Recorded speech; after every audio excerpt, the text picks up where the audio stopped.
Здравствуйте, в эфире новости CGN. Любители Apple, крепитесь, появились первые слухи об iPhone 7. Если верить этим слухам, камера нового телефона будет оснащена неким двойным датчиком, который существенно увеличит светочувствительность камеры, что в свою очередь значительно расширит возможности для фокусировки и зума.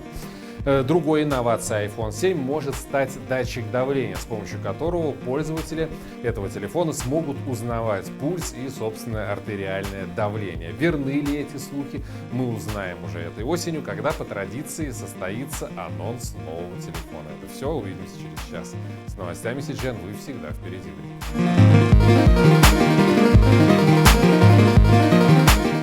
Here's everything you need to know before upgrading to iOS 7, available for download today.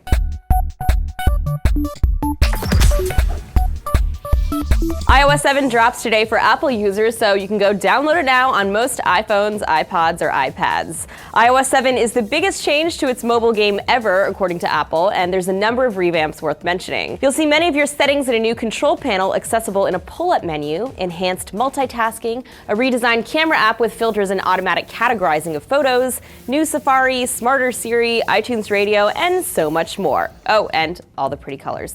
Your app should update automatically too in the new OS, so you won't have to manually update apps ever again. However, we should mention that as with many large OS updates, there are bound to be some kinks. For example, one software tester claimed that 90% of the apps he was running on the new OS crashed or experienced other performance problems. Regardless of how accurate that is, it's always a good idea to back up all your info, which you can do by going into your settings, iCloud, storage, and backup while you're on Wi-Fi, of course, but you already knew that. However, if you're on an old school version of the iPhone, iPod Touch, or iPad, don't worry, your plight is not forgotten by Apple. For any of you still using anything older than an iPhone 4, iPod 5th Gen, or an iPad 2, sorry, but your device can't run iOS 7. However, Apple will still be offering last compatible versions of some apps. For example, if you try to install Instagram on a 2nd Gen iPod Touch, you'll get a notification asking if you want to download a prior version of this app. In some cases, these versions might be over a year old, but it solves the problem of out-of-date apps that people with aging devices would sometimes encounter. So have you downloaded iOS 7 yet? And if so, what are your impressions? Let us know in the comments, as always, and don't forget to subscribe. For TFN, this is Annie.